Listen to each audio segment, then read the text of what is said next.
moderated by Marcy Marcusa and simulcast on CBC Radio 89.3 FM, 990 AM. So stay with us. I'll be back at 6 with more local news, weather, and sports with Mitch Peacock. You're watching CBC News Winnipeg. Now let's go down to Marcy Marcusa for the CBC's 2014 mayoral debate. Thanks very much, Janet, and welcome to your 2014 CBC mayoral debate. I am Marcy Marcusa, host of the morning show on CBC Radio 1, 89.3 FM. Now, we are broadcasting live tonight. You'll be watching us on CBC television, listening on CBC Radio 1, and we are also live streaming tonight online, cbc.ca/Manitoba. In 1 week from today, we will go to the polls and we will vote for a new mayor of Winnipeg. I'm pleased to say that we're joined by all 7 of our candidates tonight in our CBC studio. In no particular order, they are Michelle Filion, Paula Havik-Speck, Judy Wassilish-Elise, David Saunders, Robert Falcon-Willett, Gord Steeves, and Brian Bowman. Welcome to all of you. Well, for those of you who want to take part tonight in our debate, Twitter is the best way to do that. Just use the hashtag Winnipeg14, and that will be WPG14. We're going to get some of those Twitter questions into our debate and discussion tonight. And on the bottom of your screen, you'll also be able to see live reaction as it shows up on Twitter as our debate continues. You can also take part in a live chat, and that is on our website tonight, cbc.ca/Manitoba. Let's talk about our format a little bit tonight. We're going to try to keep things moving and as fair as possible. We have 7 candidates to hear from. So our format involves 3 targeted areas of discussion, and they are your commute and the future of transportation, your wallet and the taxes you pay, and your downtown and the future of our city's center. There's also a question and answer portion of the debate tonight. Every candidate will have a chance to ask a question of one of their opponents of their choosing tonight. So let's get started. Let's begin with our first topic. It is your commute and the future of transportation. And to kick things off, here's a question from a Winnipegger. Hi, my name is Norland Page. I live in Fort Richmond. I work as a student integration coordinator in Red River College. My commute to work is fairly long, and it's probably the most stressful part of my day. Sometimes I'll need to take 3 buses, sometimes 4 buses, sometimes more. When I was in Seoul, I saw them change the bus system in the space of about 2 years. They optimized it, they made it more efficient, and they didn't build a lot of extra infrastructure to do that. When I came back to Winnipeg, I was surprised to see that they actually were still talking about transit, still trying to figuring out how to do a rapid transit. It was like I stepped back in time. My question for the candidates is, what can you do in the short term to optimize the transit system that we already have without spending a lot of money on infrastructure? And so we'll put that question first to you, Judy. What will you do without spending a lot of money on new infrastructure? Thank you, Marcy, and thanks to all the viewers for tuning into this important debate. Accessible, affordable transportation is vital for families everywhere in Winnipeg, and certainly we need to improve our bus transit service and improve active transportation. But you know, we really do have to finish that half-built transitway.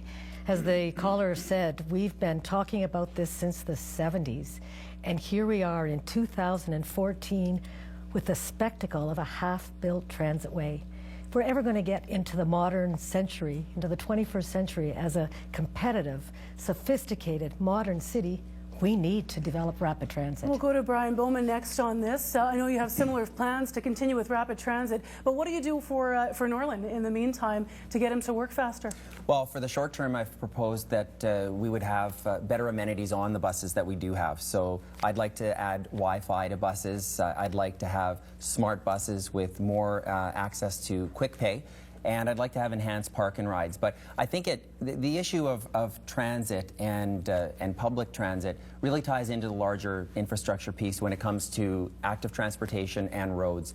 What I'd like to do is I'd like to have better coordination amongst all 3 forms of transportation, and that's why I've proposed the Build Winnipeg Partnership. What does better coordination look like? Well, what it means is that we're not pitting roads versus public transit. You've heard that from politicians over the years where they say you have to choose between the two, but other cities have figured out a way to get different levels of government working together to better coordinate between the investments of those three different forms of communication. Gord Steves, improving the commute, we'll go to you next. Yeah, so we have to be very careful about this. I listened closely to that question. That commuter said he wants quicker commutes, better commutes, but he doesn't want to pay for infrastructure. He doesn't want to pay for bus rapid transit. He doesn't want to pay an increase of 5% on his property taxes, beginning in 2018 and lasting for 30 straight years. And if we build more than that, then he's going to have to times that exponentially. If we build bus rapid transit as it is currently designed, it's going to take everybody away from Pembina Highway. It's going to add exponentially to our tax bills in this city and is going to take up all of the disposable income that this city has. If we build bus rapid transit, we will not have the income that we are going to need to do the on-street types of things. The better use of diamond lanes, the better prioritized signalization. This stuff is a small expense compared to the $800 million, $1 billion that we're going to have to spend if we build bus rapid transit. Paula Havlicek's getting in here next. Yes, I'd like to address the gentleman's question because I don't think it's unreasonable for Winnipeggers to expect a safe, clean route that gets them from point A to point B as expeditiously as possible. I think it's unbelievable that somebody has to take 3 buses, and I think somebody needs to examine his route in particular. I think immediately it's something that the city can attack and get going on in providing efficient, affordable transit that's safe and clean. Cleanliness is number one, and where there are routes that are too full to manage the capacity, I think we need to start adding buses to those routes. Robert Falcon-Willett, what would you plan to do to improve that commute? Well, first of all, I proposed in this campaign not even completing the second leg of the BRT because I think it's going to cripple us with the long-term debt that we can't simply afford. But I think if we actually think about other jurisdictions, we can actually improve the bus service by reorganizing it. So Quebec City is also, like Seoul, has actually reorganized their bus system in 1996, and they saw a 5% increase in ridership. So they did diamond lanes during rush hours. The buses come on the major trunks or the arteries every 5 to 15 minutes, and riders can get where they need to get in an efficient way. And frankly, it's much more quicker to take that bus in Quebec City because it's 50 minutes, and taking your car is an hour and a half. Now, David Saunders, I know you've actually said that we need real rapid transit. What does that mean? Well, before I answer that, I'd like to answer the viewer's question. There is a recommendation in the Winnipeg Transportation Master Plan for a traffic management center, which has been recommended by KPMG, the consultants for the Public Works Department. It's about $1.5 million, a traffic management center to provide control of all the signals in Winnipeg and have access to cameras to know what's going on in the traffic movement in order to speed up the volume of traffic for both buses and cars on all our streets without building another street. So that's part of the answer to his question. But as far as your question of me, I've said that the present scheme for rapid transit is a $1 billion boondoggle. The direction of it out to the Parker lands away from the Pembina Highway route is entirely wrong and it needs to be redirected. Michelle Filion, we'll get you in here. We have diamond lanes. We have plenty of diamond lanes. But the thing that's hurting us is there is no enforcement on these diamond lanes. I mean, often enough, you see vehicles going on those lanes and they do not turn right at the first intersection. It could be the 5th intersection, therefore slows traffic right down. If it would be enforced, the buses would go much smoother. Can I ask Paula Havlicek, you've been on council most recently and still sitting as a councillor. Why is it taking so long? What's your response to Norland's part of the question that says he went away and came back and said we're still living in the ages where you can't get from the suburbs to downtown quickly?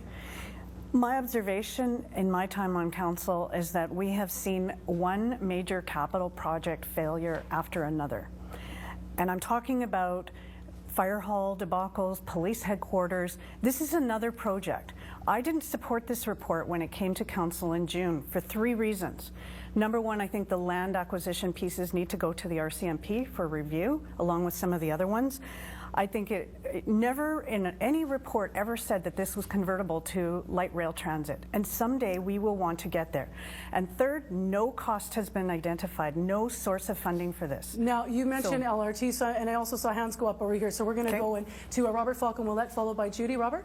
So my main issue is I don't think the city's done the proper city planning. I don't think they've actually understood where people live, where they want to go, and who uses it. And that last one is the most important.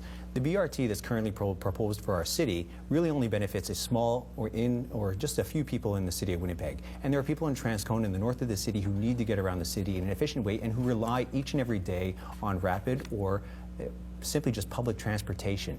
And so we need to go think about how we're actually improving that entire system to benefit all people in the city of Winnipeg. So Judy, what do you say to that? That your plan to finish phase 2 is maybe misunderstanding where people need a rapid transit in this city? You know, I don't think any Winnipegger wants to leave a half-built transitway. And unlike most other major cities in this country, whether it's Calgary or Vancouver or Toronto, and you name it, we're the only city of our size without any kind of rapid transit. I suggest we need a balanced position, which is we improve bus service, do everything we can to help those who use our bus service on a regular basis, but at the same time, check for cost overruns, but then implement the completion of the Southwest Transitway Corridor, because it's the only way we're going to actually move forward with a project that means so much to Winnipeggers in the long run. 4 hands up. We're going to move here first. Gord Steeves? Well, I guess it may be a good idea, it may not be. I know we disagree on that as a group. I don't think it's a good idea, but for the people who do think it's a good idea, where is the money going to come from? The report itself says the money has to be found within the 2015 budget process. It has not yet been located. Move to money. Can I ask you about improving the system without new money, as Norland suggested? What specifically would you do? But if you're going to spend probably 15 years worth of funding for transit in one project, I think the debate about where we're going to find additional money for on-street improvements becomes a bit moot. There's not going to be any money for transit improvements if we build bus rapid transit phase 2. Judy's shaking her head. Brian has his hand up. And I know Michelle wants to get in. So go ahead, Brian. This is the type of discussion that we've seen at City Hall for a number of years. And the biggest reason why the second phase isn't completed is political interference. Watching the positions of city councillors over the years change and modify on a week-to-week basis. Gord's even changed his position during this campaign. We need political leadership to say this is where a line is going so we can have transit-oriented development to help pay for the lines. And the problem right now is we're talking about managing the status quo. I'm talking about building a city for 1 million people strong. And that means we need to look forward to where we go and how we build a city to manage that many people. Now we're going to go to Michelle Filion. One thing I want to mention is that every line that's going to be built, proposed to be built, will cost probably $1 billion. I mean, after it's all finished. And this city cannot afford that. It really can't. Like Gord's saying, we would have no money for anything else. Therefore, we have to start this project all over again and start from scratch. I would like this bus track 1/4 of that budget, meaning $250 million per line. Paula Havixbeck, your hand went up when Brian Bowman was talking about what was happening at City Hall. I was thinking about a number of things, but number one, Mr. Steeves was on council and had approved the first leg of this. And so, you know, we've had report after report showing this as imperative to our city in getting some vehicular traffic off our streets. We are behind other cities, and I think we need to take a leadership role. We can walk and chew gum and get roads done and 10 seconds left, so if Gord Steeves can respond to that in 10, you can go. Well, we don't have the money for it. And the other project was, the first phase was paid for. Right now, nobody of the seven of us has any idea where the money is going to come from. And that is the problem. That's why it's a bit dangerous. Over here, Judy's got her hand up saying, sure we do, and she'll get her word in the next round. All right, thank you. Because we will be talking about money when we come back. Thank you, candidates. That does it for our first segment of our debate. We will take a short break. And when we come back, we tackle your wallet and the taxes we pay. Stay tuned.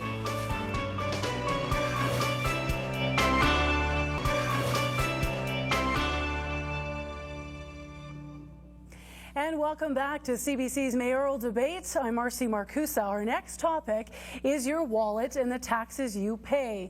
And a local business person brings us his question. Hi, my name is Jeremy Regan. I live in Wildwood, and it's a really beautiful neighborhood, lots of pedestrian traffic, lots of trees, and a great place to raise kids. I'm the owner of Hunter & Gunn Barbershop in the West Broadway neighborhood. I don't have a problem paying taxes. I don't think that we're overly burdened with taxes. I post all my prices right up front because I want clarity and honesty, make sure that people know what they're getting. My question for the candidates when it comes to taxes is, where are my taxes going? What's the clarity of the breakdown of where my taxes are going? Thank you for the question. It will go first to Gord Steeves.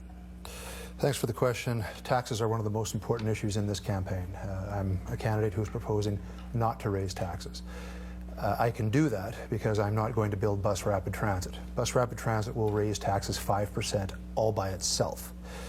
We need to follow this gentleman's advice. He wants simple government. We've heard talk during this campaign about a new municipal sales tax. We've heard talk during this campaign about a new land value tax. We should recognize and understand that our citizens who live in Winnipeg here right now are among the highest taxed people in Canada. If we tax them more, we are going to lose more and more people to other jurisdictions, and that's the danger, which is why we have to be very, very careful. Yeah, we did just hear from a Winnipegger who said he didn't mind paying taxes as long as he knows where the money is going to. And you also brought up a service parking lot. So I'm going to go to Robert Falcon-Willett because that is one of your ideas around taxation. Yeah, I think it's one of the most important ideas of this campaign is actually how, if we want to develop the downtown core, we need to do something and use the government instruments that we have at our disposition in order to do that. And so what I proposed is a land value tax. So taxing those surface parking lots as if they were 4-story buildings. And that will raise around $26 million in revenue and will produce and force land developers to actually start developing that land because it's going to help with the number of people that live in downtown, but also with the number of people, the perceived safety, and the amount, the way that people feel about their downtown. It'll also offer more affordable housing, and it's around 3.7 million square feet of potential development in commercial and residential space. And so it's one of the most important ways that we can raise funds of people who don't seem to be doing their just part in helping our city of Winnipeg move forward. The municipal sales tax idea came up as well. Brian Bowman, what do you have to say about it?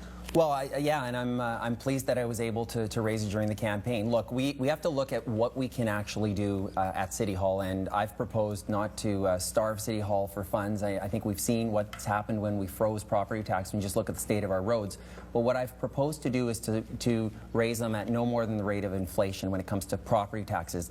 But let's have a discussion, and let's have the courage to have a discussion about new forms of tax that can replace property taxes. Other levels of government long abandoned property taxes in favor of growth-oriented taxes. A municipal sales tax is one option. It's not perfect, but let's talk about that, and let's share that discussion with other municipal leaders in Manitoba and ultimately the provincial government who would have the power to implement that. So you're explaining it, but it was brought up by Gord Steeves. You don't like this at all and say it won't work. Why not? The problem with sales taxes is that they never stay as they're meant to be. My good friend Judy, back in the 1980s, I believe, she raised the provincial sales tax from 5% to 6% when she was part of government. It's now 8%. You're sure about that, eh? If we are going to compete with cities like Calgary, do we want in place 5% GST, 8% PST, and another 4% municipal sales tax on top of that? How does that compare to a city like Calgary that has only a 5% GST? We have to remember we're in competition with these cities, and if our businesses have to compete with a 10, 11, 12% disadvantage on everything they sell, it's going to hurt our economy horribly in this city. Perhaps not a surprise that your good friend Judy's hand is up. So Judy? Well, and businesses will tell you, Gord, in fact, that the biggest reason why our economy is not growing, why businesses aren't coming to Winnipeg, is because of the state of our roads. We've got almost a $7.4 billion infrastructure deficit. We've got to get a handle on that just from the point of view of competition and economic growth, never mind safety and the well-being of our citizens. Look, we need a balanced approach. We'd all love to say, let's have a property tax freeze. But that's not realistic. You know that, Gord. Well, yeah, I guess if you like the way things have been, if you like the way things have been the last 10 years, then Gord's your guy. I'll tell the viewers, because in fact, frozen taxes have led to crumbling roads and frozen taxes. There's a very simple solution. In order to finance the second phase of bus rapid transit, it's going to cost at least $20 million per year, probably 30, just to finance the envelope over the 30-year period. That is a 5 to 7% tax increase in and of itself. We cannot afford to do that. This is really disingenuous on Gord's part. In fact, he should know that his proposal will mean the elimination of almost $340 million now set aside by City Council for roads and other infrastructure priorities. With Gord's proposal, you will have no roads fixed and no rapid transit. I'm suggesting we do both, and there's a way to do it and be affordable. Brian wants to get in, as do Havoc and Paula and David. So we haven't heard from them. So we're going to go to status quo. I'm actually going to go to David Saunders first, just because we haven't heard from him yet. I'd like to once again inject some realism in this discussion. Robert's proposals and Brian's proposals are all matters for provincial jurisdiction. They are not going to happen anytime soon, so we can forget about that. Judy's proposal ignores the fact that 2% increase is already allocated for road infrastructure in the budget and projections going ahead. So at 3.5%, she's got only 1.5% more to go. And we have a $100 million problem we're facing for 2015. Robert over here was pushing back, saying only if we have vision. How does vision connect to the dollars? Well, if you never ask anything in the provincial government, I understand that the municipality is a creature of the provincial government and they are ultimately responsible for everything that we do. But at the end of the day, if we don't have a mayor that has the leadership to start asking those hard questions, then nothing will ever change. And so this is what we need most of all, a long-term vision for our city. And this is what I'm trying to provide in my plan here, a land value tax which is going to be taxing land developers and not ordinary citizens, but land developers in order to push development in our downtown core. So if we have 1 million people in our city, they will actually stay downtown because there'll be something for them to live, and it'll help with the vacancy rates, with the rental rates. These are things we need to be thinking about. Paul Havoc's. Yeah, I'd like to get back to the gentleman's question on this issue, because I think that people don't mind paying taxes, but they want to see good value. And when you look at the last year in particular of the mismanagement of projects, $100 million in cost overruns, I can add up quite quickly. When you look at where our city is at, we operate in silos. We need to be more efficient from within, and we need to do a better budget process. I've sat through it too many times to know how poor it is. I know our assessment base goes up 12 to 15%. I know our transfer payments from the province go up 9% every year, and we have an instituted 2% for roads. We don't have a tax or revenue problem. We have a management or spending problem at City Hall, and we need to get a handle on that. Michelle Fillion? Okay, I would like to say this, that I've been very clear about this ever since the beginning of my campaign compared to the other candidates. I want to raise property taxes 10% in 2 years, minimum 5% a year, and that is towards road construction, road rehabilitation. And that is only one of the 4 sources that I have for the funding sources. I talked to many of the citizens, actually maybe about 200 of them, asking that opinion. And they said, we do not mind a property tax increase as long if it goes towards the roads. I know Brian Bowman's hand is up, and so is Judy's. Brian Bowman? Yeah, I mean, if you want the status quo, I mean, you're right. Gord is the guy. I mean, your campaign slogan should be no, we can't. No to rapid transit. No to even talking about new ideas. We're simply talking about new ideas. To answer the question, though, I mean, you look at an organization, Hunter and Gun. Great organization. We need more Hunter and Guns in Winnipeg. Places like Parlor Coffee, Little Sister Coffee. Those are the fuel that are going to really grow our way out of the infrastructure deficit. So I've proposed, not just like as Judy's proposed, which is to freeze the business tax rate, which means you're going to be collecting more from businesses. We need to reduce it to make it easier on our small businesses. Gord, Steve's a response just because you were brought up in that exchange? No, well, I am saying no to bus rapid transit, and I am saying no to a new municipal sales tax that is going to add 4% onto every goods and services sold within the city. That is not lack of vision. That is giving our businesses a chance to compete against other businesses right outside of Winnipeg and across the country. We have to remember how hobbling and how difficult it would be suddenly for our city businesses that are competing with Alberta, who right now doesn't even have a provincial sales tax.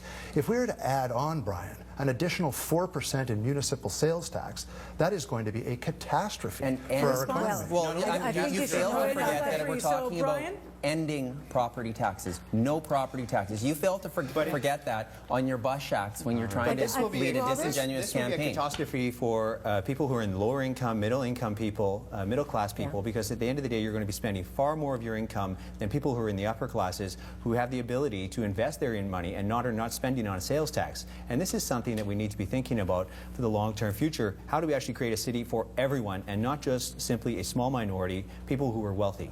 I'm all in favor of consulting and studying other sources of revenue, talking to the provincial and federal governments, and I think I have the experience to do just that. But we have a crisis right now. We have an emergency, an infrastructure deficit that is ballooning. We need to use the resources and the tools we have at our disposal now. Urgently, we need a plan. I've put forward a $400 million 4-year plan to start to take a big bite out of our infrastructure deficit. That means a small property tax increase that I think Winnipeggers are willing to pay, and as long as they know that the money is going there to deal with potholes and to protect services. We're going to have to leave this segment here. That is all the time we have for it. Thank you, candidates. We are moving on to a short break, but when we come back, this is probably my favorite part because we don't know what will happen when candidates each have a chance to ask whomever else they wish their questions. Stay tuned as the CBC mayoral debate continues.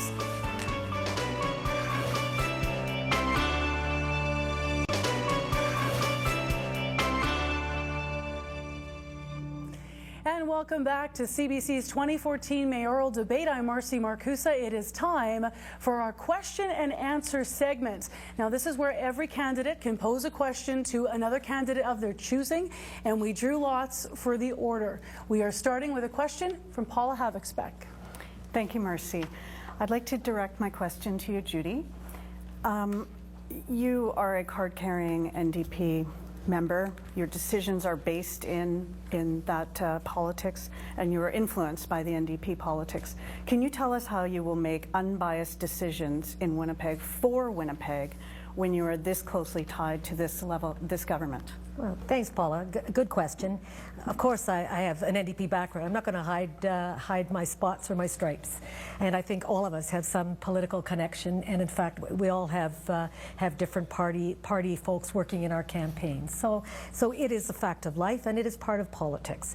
But I want to tell you, Paula, that I bring to this job years of experience working across party lines, working in government, working in coalitions, working to influence all governments at different jurisdictions. And I know the importance of bringing a nonpartisan approach to the city hall at this critical juncture.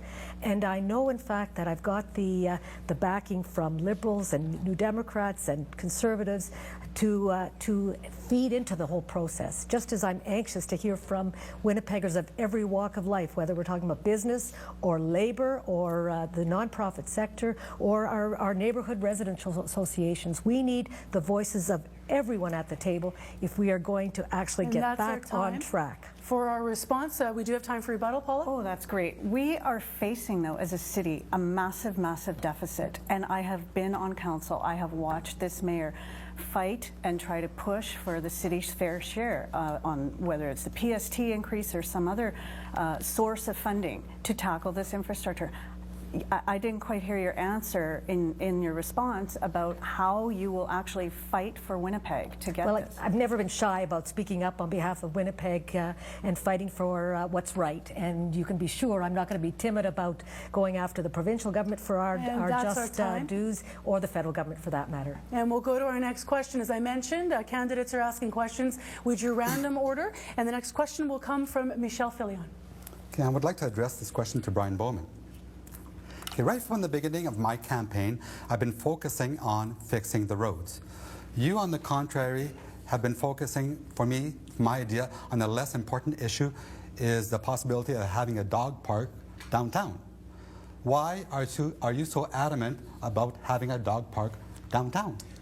Well, thanks very much for the question. I am in favor of having an off-leash dog park downtown. It was not my first, nor is it the most important part of my platform. My first part of the platform was actually dealing with greater openness and transparency, leveraging over a decade of providing access to information work for governments and businesses across Canada. I've also been focusing in on a city hall that works. Can you answer my question, why you're so adamant about the dog park? I think it's a good idea to make downtown more livable, and I'd like to see a lot more amenities downtown, including... Do you think that's one of the top issues for downtown? No, I don't. Because you haven't mentioned much. Sure. Well, too many things. Let me finish, and I'll let you know about some of the other things I'd like to do for downtown. What I'd like to do is, and I know, Michelle, you live downtown, but I'd like to see our downtown resident numbers go from about 15,000 to 20,000 within 4 years. I'd like to see a community center on Parcel 4. I'd like to work towards having a seasonal pedestrian mall in the Exchange District. There's a lot of things we can do to make downtown even better than it is, and I'd like to see the Fringe Festival feel all the time. And that was what I was trying to do with that. And we've had a rebut. Do you have more to add? I just want to say that I did have a pooch share that died about a month ago. And we had no problem, you know, about where he went to poo and pee, you know. So a dog park is not the top of my list. We are going somewhere no one expected tonight on CBC, I think. Thank you for your question, Michelle Filion. We're actually going to talk about the future of downtown in our next segment, but more specifically. But right now, we're on to the next person to ask a question in our candidate Q&A round, and that is Gord Steeves. Thank you. Judy, we've been talking about this already tonight. Bus rapid transit. I want to put a fine point on this. The report says that whoever is elected mayor is going to have to find $20 million a year to service the debt over a period of 30 years. That is a 5% tax increase. This is not to borrow the money. This is to service the debt that's going to be created to build the second phase of bus rapid transit. How are you going to pay for it? Do you agree with Mr. Bowman's stance that he's going to build 6 legs of bus rapid transit? And would you ever go to Mr. Bowman's idea of a municipal sales tax? Now, I know we have about 4 questions there from Gord, but Judy's getting her time to answer. Thanks, Gord. First, let me make it clear, I have a very sure-footed, well-costed approach, which would be to complete the Southwest Transitway corridor, not to complete all 6 routes by the year 2030, which is totally irresponsible. But let me say in response to your question about the cost, yes, we were handed a mess by City Hall. The approval for the completion of the Transitway without any financial plans for it. And I intend actually to investigate that immediately after being elected, because in fact the cost jumped from the time the Dillon report was completed to the report that went to a council by $200 million. Now, there's no real explanation for that jump in costs, and I suspect that we're going to be able to bring down the cost for this rapid transit line significantly. I also know, as you know, Gord, when you complete this route, we will see housing development that will produce revenue for the city, which will help pay for the transitway. So I think I've got a good plan to actually complete something that would otherwise be an absolute embarrassment and a waste of money for all the citizens. And that's your time. Judy, we'll go back to Gord for a rebuttal. Well, first of all, if this report winds up costing less than what it says in the report, it'll be the first report in the history of the city of Winnipeg to ever have done so. Well, you didn't answer the question, though, with all due respect. You're going to need to find, this November, if you're elected mayor, an additional $20 million per year. That's a 5% tax increase. Where are you going to find the money? If you don't eat your 30 seconds, she can answer again. So, go ahead. Well, we also know from the Dillon report that $115 million will actually come back to us by way of increased revenue as a result of the tax increment financing plan. So that needs to be considered. And secondly, I do believe we will find savings. You're talking about the old days when there were backroom deals and cost overruns. We're going to have a new accountability program at Winnipeg come October 23rd. That is our time. We're going to our next question from a candidate. If you're just joining our CBC mayoral debate, we get the question, the answer, and a chance for a rebuttal. Every candidate is choosing whom they ask a question of, and the next person to go is David Saunders. I have a question for Judy. I've explained that the city is facing a $100 million operating deficit. I'm not talking about infrastructure, I'm not talking about the capital project. And you've suggested that you wish to finance a $400 million infrastructure program. Now, $360 million of that is based on a 2% increase in taxes, which is assumed in the city's projection. So it leaves you with 1.5% to add to it. How would you cover this $100 million shortfall that we're facing in January? Well, you will know, David, in fact, that that money that's been set aside at City Hall could be gone in a moment. If Gord Steeves has his way, he will cancel any property tax increase, and we will lose that revenue. So that's a good chunk of $340 million that would be gone. No, it's not there. And yes, it would be, David. It's part of the. It's going forward as a council, and the new council will have a say in future directions. My proposal is to follow this direction of having 2% allocated towards infrastructure. That leads to the $400 million billion four-year plan for infrastructure, and another 1% to protect services like better snow clearing, like better 311 service, like a better ability to respond in the events of emergencies like frozen pipes. That's my approach to actually support Winnipeggers in their times of need and to improve the quality of life, not to, in fact, cut back on the operational budget, as Brian Bowman has suggested with his taking $10 million a year out of the operating budget without knowing where that will come from. And I'm not prepared to sacrifice snow removal and garbage collection. That's your time for the answer. We'll go back for rebuttal. David? Just very quickly in rebuttal, the 2% is assumed in the $360 million that you're talking about. These are 1.5, and that doesn't produce $40 million. And more importantly, there is not a dime in the budget, the operating budget, for the bus rapid transit. So we're not saving anything by stopping that project. Judy? Well, listen, 3% is what I've promised. Yep. Let's be clear, not 3 and whatever you're suggesting. It's based on cost of living. That includes population growth, something that the Canadian Infrastructure Council has recommended, something that the heavy construction industry has recommended. It is the only approach to go forward in terms of dealing with the demands of the city and provide an affordable tax rate. 2 candidates left to ask questions. Thank you, Judy. And we're moving on. Next to ask his question is Brian Bowman. Sure. I didn't hear an answer to that question either. I think you're going to have to find it through efficiencies, for which Judy attacked me trying to find 2% efficiencies, even though the provincial government has found cost savings of much more than 2%. My question, though, is for Judy. In terms of the 1% increase in the PST, the provincial government raised the PST, as viewers will know, by 1%, told us as Manitobans that would be dedicated specifically to infrastructure. We've also seen that didn't pan out. Now, recently we learned that $75 million wasn't even spent. And this is something that should be of concern to all people. Well, my question is, you know, recognizing no party has a monopoly on good ideas, and I've got a track record of working with the provincial government to get results for Winnipeg, and I'm proud to have the support of people. We'll have to get to your question just in the 30 seconds. Well, what I'm going to ask is in terms of looking out for Winnipeg, getting our fair share, the concern I have is that you're not going to be able to fight for our fair share. And I think what I've proposed, of course, is the Build Winnipeg partnership. But we need somebody who's going to be able to secure the funds. And what are you going to do to get our fair share of the PST? Okay, Judy. Well, Brian, you know I've got lots of experience and leadership abilities to actually to take this city forward, to negotiate with the provincial and federal governments for partnerships down the road. But you also know we have a challenge on our hands right now, a huge infrastructure deficit and huge looming problems in terms of winter coming. We've got to get our house in order. So I'm proposing that we look at the tools available to us, which is, of course, the property tax. And just like in the last election, I was honest, and yet the mayor campaigned against it and brought in a massive increase of over 14%.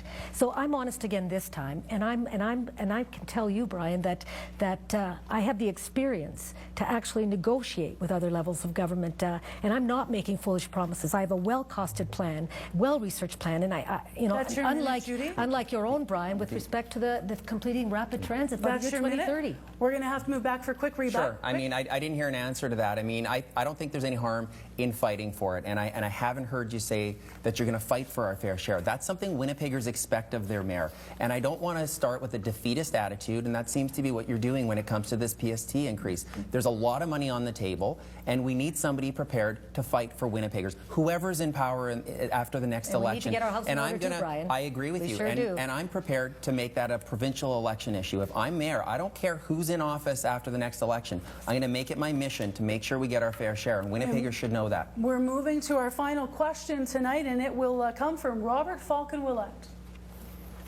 Paula, one of the most important issues in this campaign that we've been talking about now for the past 5 months has been the social issues that have been affecting our city. It seems that there are many people in our city who have been excluded historically from our city's governance model, but also just the ability to even participate economically. I was wondering, what do you think about that, and what do you propose? That's a great question and very timely, and I really appreciate it, because just today I made an announcement that if I were mayor, I would operate our city and run our city and encourage it to be a human rights city, a city for human rights. In this campaign, I think we can safely say that we have seen the divides between the Aboriginal community, the non-Aboriginal community, men and women, the North End, the South End. We have seen divides, and it's time to bring this city together. It's time to really say we are going to work together. We are going to use our Human Rights Museum for more than just being a building, that we are going to embrace it, and we are going to look for ways to not just listen to each other, but to actually tackle those issues like poverty.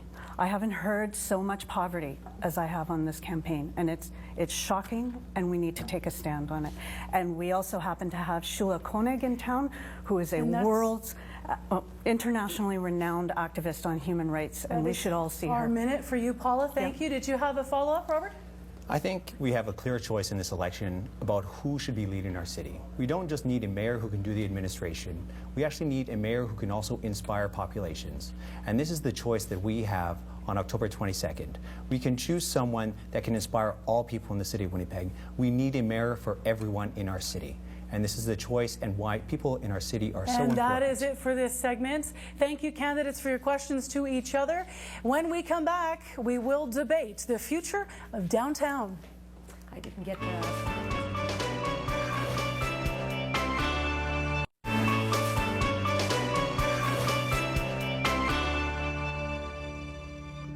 Welcome back to the CBC's 2014 mayoral debate. I'm Marcy Marcusa. Now, if you were yelling at your TV thinking that we did not get through all the candidates in the question round, you were correct. We have one more question to come, and she can pose it to anyone else that she wishes. A question now from candidate Judy Wassa-Lachalize. Thank you, Marcy. And I'm sure Gord would not want a debate to go by without a question from me. So, Gord Steeves. Citizens of Winnipeg are concerned about the state of affairs at City Hall, the cost overruns, the backroom deals.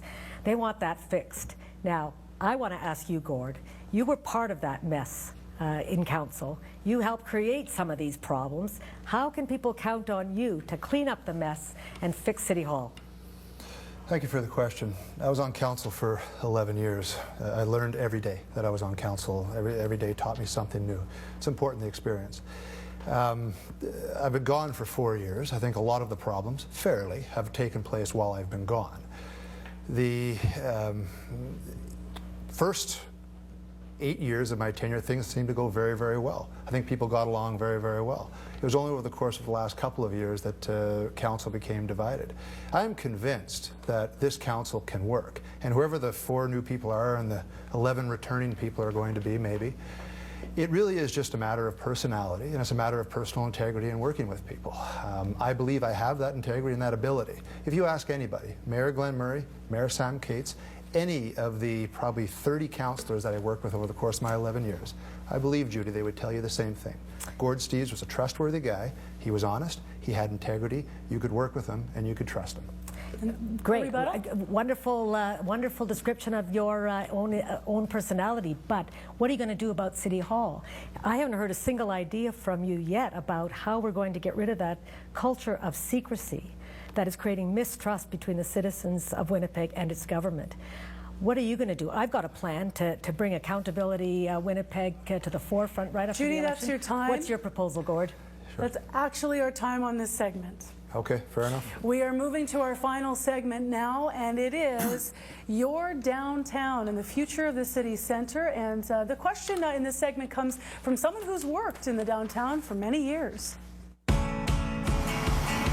Hi, my name is Kristen Andrews. I live and work in the downtown. My business is Rag Pickers Anti-Fashion Emporium. Small business people are naturally more invested in their communities. They're the kind of people that are out on the street every day sweeping the sidewalk. They're the glue that holds the fabric of communities together. There's so little support right now for small and independent businesses. City Hall tends to be looking for the large-scale partnerships as a great big fix to downtown. My question for the candidates is, what are you prepared to do to recognize the efforts of small business in repairing the downtown? David Saunders, we'll have you respond first. Well, I'd like to tell the viewer that there are a lot of things that City Council could be doing, certainly some things which the biz zones are doing, where the Exchange District, where she is located. but there's much more that we could be doing, and I was announcing today my desire to work with the federal and provincial governments on a new approach to downtown, a multi-million-dollar project for the downtown revitalization, but which would be based on the ideas that come from businesses, small businesses such as this, who have been speaking out in the Exchange District, proposing a campus district, and those who are also concerned about better traffic control downtown, better bus service so people can get around downtown, better security than what we've had. There's all sorts of things that can be done to support the downtown businesses more effectively. We'll go to Robert Falk and Willette next on this. And to the point of the question, Kristen Andrews suggesting that we're waiting for something big to come into downtown instead of looking at what's in front of us. We've already invested millions of dollars, as you know, into plans. So what would you say to her concerns? Well, what I would say is simply that we've had, for instance, Portage in Maine, which has been a mega project, Portage Place, and they just haven't seen work. We need 10,000 little solutions, and this is what the land value tax is about. But also, how do we get people into our downtown core? And this is why I proposed moving away from moving the rail lines outside of the city, putting in place light rapid transit, which is light rail transit, essentially one of the most economically efficient and also most environmentally sound ways of getting around a city. And this is what's going to allow people to move efficiently around our city, moving goods, services, and people. And this is what we need most of all in order to bring people from the suburbs into this downtown core, where there'll be higher density from my land value tax. Michelle Filion, you live there. What do we need downtown? Well, we're talking about small businesses primarily. So what I do propose is to cancel the business tax within 4 years, starting with the small businesses. Now, we do have to realize that business tax is a very lucrative tax for the city. Therefore, we have to replace it. And I plan on replacing it with city businesses. One of my ideas is a colossal amusement park by taking over one of the golf courses and combining private sector and public sector to build this. And second of all would be a theater, a tourist theater. And third of all would be an investigation into the electricity utility. Judy, we'll move to you on this. Well, it's a shame. Christine Andrews and Rag Pickers had to leave downtown. For whatever reason, but obviously not enough support from her government to ensure that she could be downtown. They moved to South Point Douglas. I would suggest we need actually to have a frontline person at City Hall that helps small businesses rather than it puts up a fortress around City Hall and doesn't respond to those needs. I would suggest that we in fact have to encourage pop-up restaurants and retailers and social enterprise organizations to encourage that kind of innovative spirit that Christine brings to the city. We need more of that enlightened innovation. Is that your downtown, pop-up restaurants and more social enterprise? Well, that would be wonderful. When I was on council, we eliminated the business tax for the smallest operators in our community, and we would continue to strive to do that. But I guess I would ask the question, the person who asked the question from Rag Pickers, how do they feel about increased taxation?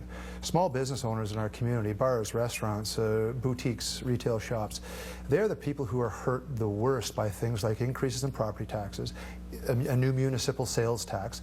All of these things are what shut down entrepreneurs. Entrepreneurs work in our community and create a sense of city precisely because they're able, and they often do so at very, very modest incomes. The best thing that government can do, eliminate red tape and eliminate the cost impediments to being involved in small businesses. The lower the taxes, the better off small businesses are. IKEA can pay their property taxes. The big operations can pay their property taxes. It's the little people that get hurt the most. Brian Bowman, your hand is up here. Well, I mean, as a business owner who works downtown and is former chair of the Winnipeg Chamber of Commerce, I know that our lifeblood is, and our success in our city is how successful small businesses are. And so I've focused on support for small business. Judy wants to increase the amount of money that's collected from our small business community. I've proposed to freeze the property tax, and when you freeze the property tax rate as annual rates go up in rental value, you increase how much you're charging them. I want to reduce them at least to stay even. I know Judy will want to respond to this. Well, I also know Robert and David. I wish I could do as much. I'd also like to, if I could just finish, please. All right, if I could. What I'd like to do is reduce the rate so that how much money that small businesses are paying is actually reduced. I also want to hold a small business summit to find out how they'd like that money spent. I wish I could propose uncosted proposals like Brian is, whether it's in terms of the business tax or whether it's in terms of Wi-Fi on buses, something that's very costly. But let's listen to the words of Christine. She did not leave the downtown because of taxes. She left because she didn't have a supportive environment. She's now located in South Point Douglas. It's about permits, it's about friendly receptivity, it's about a welcoming spirit. Gord? Well, a more receptive city hall to Gord, quick, and then Robert's been waiting. Well, just a supportive environment, I don't know what that means in your words, but a supportive environment to a business owner means that they can keep more of the money that they actually earn. This is important to small business people. Okay, we're going to Robert. So I think it's really interesting that we have a debate about taxes and robbing Peter to pay Paul, essentially from business taxes, we reduce them or freeze them, and then we try and raise property taxes of ordinary citizens and the middle class in the city of Winnipeg. But what I think, if businesses really want to succeed downtown, they need higher density, we need more people downtown, because if you don't have customers in your store, you're not going to be successful, and that's the nature of business. I just wanted to point out that Brian was suggesting that somehow that when the assessment goes up, that the taxes should go down. I just have to tell you that that's what does happen, because the city has been operating in a revenue neutral way, and that's nothing new about that. That's what actually happens. And I have to tell you that where you announced your business tax increase, the owner actually doesn't pay business tax. He's a small business, and he's already below the threshold. And you know what I'd like to do is I'd like to raise, you raise a good point. I want to raise the business tax threshold from 23,000, it's about 23,000 to 30,000. So the smallest businesses, these are not big businesses, these aren't always rich people, as Robert's pointing out. Paula? These are people struggling. If you're in a biz zone, that doesn't apply to you. So, but beyond that, this lady is double taxed actually, because she's paying a property tax, whether it's in her rent or whether she's owning the space that she's in, plus she's paying a business tax. And I think that that's a key thing that we forget about business owners. So they are paying tax twice. But I think what people want from City Hall is to know that we're helping facilitate driving people downtown. So and whether it's more people to work, socialize, play, thank you. Tonight. That is our time tonight. It goes fast, it goes quick, and next week you go to the polls. As you can hear and as you've heard, different plans for taxation, for how we get around, for how we'll grow, and you will decide. I'd like to thank all of our candidates tonight for being here at CBC for our mayoral debate. I'd like to thank you for watching tonight. Good luck, candidates, next week on October 22nd. I'm Marcy Marcusa, and thank you again for joining us. After our short break, Janet Stewart and the